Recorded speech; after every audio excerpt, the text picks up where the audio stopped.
Spain attacks. Again and again. 7 times, one of the most dominant teams on the planet fires toward goal, and 7 times, the same man sends it back.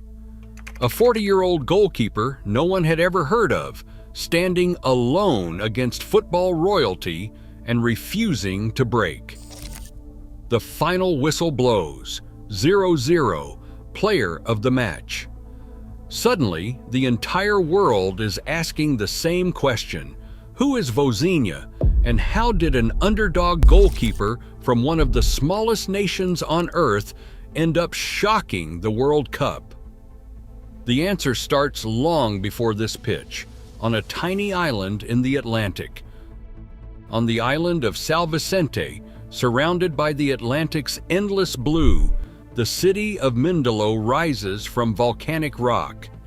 Here, in 1986, Yosemar Jose Evora Diaz was born into a world shaped by the rhythm of the sea and the closeness of family. Cape Verde, with barely 500,000 people scattered across 10 islands, offered little in the way of football tradition or modern facilities.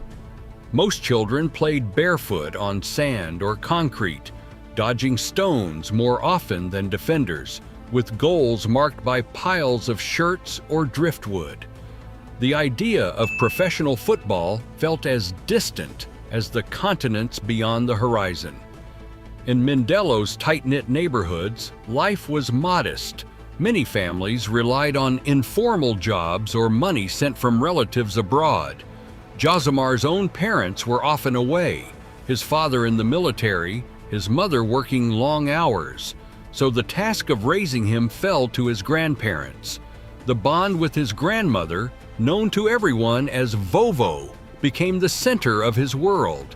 She called him Vozinha, sometimes meaning little voice, sometimes little grandmother, a name that began as a gentle joke about his quiet nature and his habit of running to her after street games. The nickname stuck, carrying the warmth of home and the weight of her love. While other children dreamed of European stadiums, Vozinha's world was local. Morning chores, school, and then hours spent chasing a battered ball with friends. There were no youth academies, no scouts, just the encouragement of family and the hope that football might offer a way forward. In this place, resilience was not a choice but a necessity, and every small victory was shared by the whole community. The story of Cape Verde's rise and of Vozinha himself began here, with a boy, his grandmother, and a dream that refused to fade. On Mindelo's sandfields, the idea of a professional goalkeeper was almost as foreign as snow.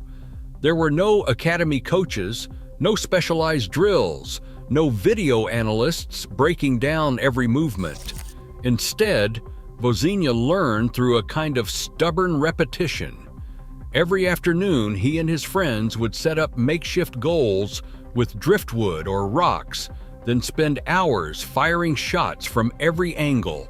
The sand punished mistakes, scraping knees raw and softening the bounce, but it forced quick reflexes and fearless dives. Without access to structured training, he found his own teachers. On borrowed televisions, he watched late-night Champions League replays, studying Iker Casillas' anticipation and Edwin van der Sar's calm under pressure. He would memorize their stances, then try to recreate them in the dust, mimicking their footwork and hand positions until it felt natural. There were no cones or ladders, just lines traced in the sand and the rhythm of his own breathing. In Europe, goalkeepers grow up inside a system: daily drills, nutrition plans, coaches who correct every error before it becomes habit. For Vozinha, there was only trial and error. When he dropped a cross, he would stay after the others left, tossing a battered ball against a wall until his hands learned to hold it. Each setback became a lesson, The lack of opportunity was never an excuse, it was a challenge to be met, one repetition at a time. By inventing his own path, he built a style that belonged to no academy, shaped instead by necessity and the relentless will to improve. In 2006, the door to senior football finally opened for Vozinha. CD Mendelense, the most storied club in Cape Verde, gave him his first chance at the highest level the islands could offer. But this was not the world of packed stadiums and lucrative contracts. The National League was semi-professional at best, training just a few times a week, matches played on uneven pitches, and players collecting modest fees that rarely covered basic expenses. For many, football was a passion sustained by hope and side jobs, not a pathway to fame. Vozinha's place in the squad was never guaranteed. Every session, every game, he had to prove his worth. Coaches expected resilience more than raw talent, and mistakes were rarely forgiven. What set him apart was not a string of dazzling saves, but a refusal to give up his spot. Teammates remember him staying behind after practice, repeating the same drills until dusk, chasing the smallest improvements. Behind the scenes, his grandfather's steady encouragement was a quiet force. He was the one who scraped together money for gloves, who believed that persistence could open doors that seemed forever closed. In a country where football dreams often faded before they began, Vozinha's rise through Mendelense was a lesson in perseverance. Each step forward had to be earned, not inherited. For the first time, his ambition was visible beyond the sandfields, a promise that, with enough grit, even a boy from Mindelo could belong on a bigger stage. In 2012, just as the world seemed to be opening its door, a message arrived from Portugal. A second division club had taken notice of Vozinha's performances in Mindelo and offered a chance to step into the professional ranks of European football. For many Cape Verdean players, this was the dream, a lifeline out of obscurity, a shot at security and recognition. But that same year, his grandfather died, leaving a void in the family and a promise unfulfilled. The responsibility of caring for his grandmother, Vovo, now rested on his shoulders. The decision was immediate and deeply personal. Instead of chasing the promise of a new life abroad, Vozinha chose to remain in Cape Verde. He turned down the contract, stayed close to home, and became the anchor his grandmother needed. In a place where family is everything and the bonds between generations are unbreakable, ambition took a back seat to duty. This choice defined him more than any save or trophy could. While peers moved on, he traded the fast track for quiet mornings and late nights at Vovo's side. The world would not know his name for years to come, but within those walls, his character was being forged. For Vozinha, greatness started with sacrifice, a lesson learned not on the pitch, but at home. Opportunity arrived in 2013 when Vozinha signed with Petro de Luanda in Angola's top division. The Girabola was a different world, daily training, packed stadiums, and a level of professionalism Cape Verde's semi-pro league could only imagine. For the first time, he faced full-time athletes and coaches who demanded more than just raw effort. Over 3 seasons, he made 71 appearances and kept 23 clean sheets, a record that earned respect in a league known for its fierce competition and passionate crowds. This move was more than a personal leap. As Vozinha grew in Angola, Cape Verde's national team was finding its own stride. The Blue Sharks qualified for their first Africa Cup of Nations in 2013, stunning the continent by reaching the quarterfinals. Each tournament added to their reputation, and Vozinha became a fixture in the squad, wearing the #1 jersey and earning the trust of his teammates as vice-captain. His voice in the locker room grew stronger. Younger players looked to him not just for saves, but for guidance. The sense of responsibility expanded beyond family. Now he carried the hopes of a nation with every match. As Cape Verde's story unfolded on the African stage, Vozinha's journey from the sandfields to the Girabola and into the heart of the national team became a symbol of what was possible for the islands. The rise of one goalkeeper mirrored the rise of a country determined to be seen. The climb to football's highest stage was never smooth for Vozinha or for Cape Verde. Each World Cup qualifying cycle brought a fresh wave of hope, followed by heartbreak. The team's progress was measured in inches, not miles. Early exits in the 2010 and 2018 campaigns, and dreams repeatedly dashed by the realities of geography and limited resources. But the most painful blow came in 2013, when Cape Verde stunned Tunisia on their own turf, only to be disqualified days later. FIFA's ruling was blunt. Defender Fernando Varela, still under suspension, had played the full match. The victory was erased, the score reversed to a 3-0 defeat, and a nation's World Cup dream vanished overnight. The punishment stung deeper than any loss on the pitch, a technicality, a clerical error, and years of work swept away by a single decision. The fine of $6,400 was a small number, but the cost to Cape Verdean pride was immeasurable. For Vozinha, the setbacks did not stop with the national team. While other African talents found contracts in Europe in their early 20s, his own path remained blocked. He watched as younger players left for Portugal, the Netherlands, even lower leagues with better pay and more exposure. His first European contract did not arrive until he was 33.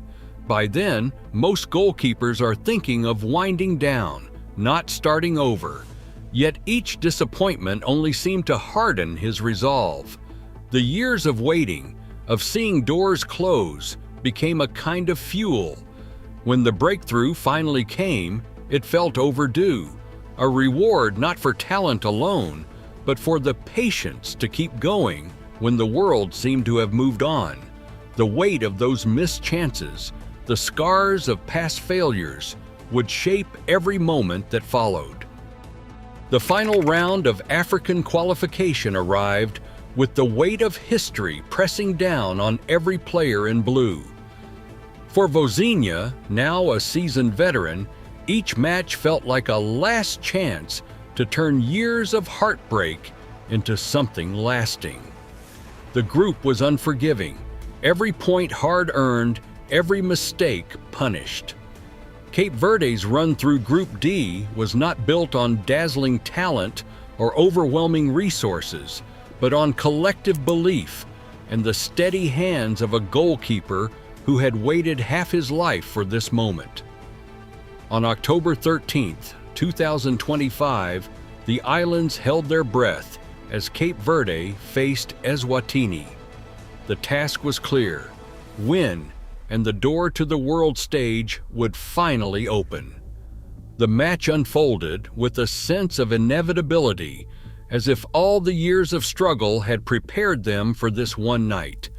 A 3-0 victory, sealed by clinical finishing and unbreakable defense, sent shockwaves across Africa. When the final whistle blew, the reality settled in. Cape Verde had secured its first ever FIFA World Cup berth. For Vozinha, the release was overwhelming. Years of near misses, disqualifications, and personal sacrifice melted away in a single, unforgettable celebration. Teammates wept on the pitch, fans poured into Mandelo's streets, and the archipelago erupted with joy. For a nation so often overlooked, and for a goalkeeper who had waited longer than most, the dream had finally broken free from the shadows. The impossible had become real. June 15th, 2026, Atlanta. For 90 minutes, the world watched a story unfold that nobody had scripted. Spain, reigning European champions, with a front line worth hundreds of millions, pressed forward in waves. Their passing was crisp, their movement relentless, and yet, time and again, the ball met a barrier that refused to break. Vozinha, at 40 years old, stood in the center of the storm with a calm that defied the occasion. His gloves turned away Morata's volley in the 12th minute, then denied Pedri from close range, then punched away a curling free kick that looked destined for the top corner. 7 times, Spain found a way through Cape Verde's defense. 7 times, Vozinha's hands or feet kept the score at 0. He shouted instructions, organized his back line, and never allowed panic to take hold. There was a moment, deep in the second half, when Spain's Dani Olmo slipped behind the defense. The stadium held its breath. Vozinha rushed off his line, narrowed the angle, and blocked the shot with his chest. Even the Spanish bench rose in disbelief. When the final whistle blew, the scoreboard showed 0-0. Cape Verde, a nation of 500,000, had held one of the giants of world football scoreless on their World Cup debut. The stadium erupted, but it was Vozinha's name that echoed across continents. Within hours, he was named Player of the Match. Headlines from Madrid to Sao Paulo called him the hero of the day. Social media swelled with tributes and disbelief. For millions, a name once unknown was now unforgettable, a symbol of resilience, leadership, and the power of belief on football's biggest stage. Doubt lingered long after the Spain match, but Cape Verde's World Cup campaign left little room for talk of luck or miracles. Game after game, the team played with the discipline that belonged to seasoned contenders, not first-timers. 3 group matches, 3 clean sheets, Spain, Uruguay, and Saudi Arabia were all held scoreless. The world watched for the slip, the unraveling, but it never came. Cape Verde finished second in Group H, advancing as the first debutante to reach the knockout stage since Slovakia in 2010. Their approach was methodical, built on months of preparation and a belief that outworked the odds. In the heart of it all stood Vozinha, the 40-year-old vice-captain, guiding younger teammates through tense moments and keeping the group focused. His voice carried in the huddle, steady and calm, reinforcing the structure that had brought them this far. What unfolded was not a fairy tale, but the product of collective resolve, a small nation proving it belonged among football's giants. The draw against Spain had already rewritten the odds, but the next hurdle was almost unthinkable. A knockout clash with Argentina, the reigning world champions, and Lionel Messi, the most celebrated player of his generation. For Cape Verde, this was the summit of world football, a stage where giants are rarely toppled and the smallest nations are expected to bow out quietly. Yet as the match began, something different took hold. The blue shirts held their shape, refusing to be swept away by Argentina's rhythm. Every minute that passed, tension gripped the stadium tighter. Messi, at 39, still moved with the cunning of a player who had spent his life deciding matches. He tested Vozinha early, curling a free kick over the wall in the 26th minute. The ball seemed destined for the top corner, but Vozinha leapt, stretching every inch.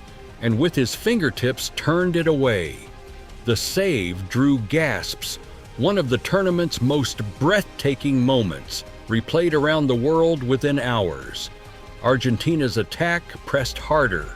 Di Maria, Lautaro Martinez, even young prodigies off the bench, all found themselves denied. Over 120 minutes, Vozinha made 8 saves, each one more desperate than the last. Cape Verde's defense bent, then broke, twice in quick succession during extra time, but never collapsed. When Cape Verde clawed a goal back, then another, hope flickered. The final whistle arrived with the scoreboard reading 3-2 to Argentina. Pain was raw, but there was no shame. As the players embraced, Messi offered a quiet nod of respect. Vozinha's performance had preserved Cape Verde's dignity, proving that even in defeat, a small nation could stand tall against the greatest. The world now knew the name Vozinha, not just for a single save, but for a night when courage and belief refused to yield. Speculation swirled in the days after Cape Verde's World Cup run. Social media spun stories of a Messi jersey swap and whispers of top European offers, but neither claim stands up to the facts. No official report confirms an exchange with Messi, nor has any major club from Europe's top 5 leagues made a documented approach. Vozinha's market value remains modest, and as of July 2026, he is a free agent, openly considering a move to Brazil, but with no extravagant promises or inflated figures attached. Amid the noise, his own words brought the story back to earth. Vozinha admitted he nearly walked away from the national team, exhausted after years of struggle. It was his teammates who convinced him to stay, reminding him of the dream they all shared. When elimination finally came, he refused to let disappointment define the moment. Instead, he lifted those around him, comforting younger players, reminding them of how far they'd come, and holding the group together when the cameras turned away. In the end, leadership was measured not by headlines, but by the quiet strength shown in defeat. Today, Cape Verde's flag stands among football's giants, a testament not to size or resources, but to heart and sacrifice. In a world obsessed with star power, Vozinha's journey proves that resilience and belief can still rewrite history. For every overlooked dreamer, this legacy endures. Greatness isn't inherited, it's earned, one improbable save at a time. What does perseverance look like where you are? Let us know in the comments below.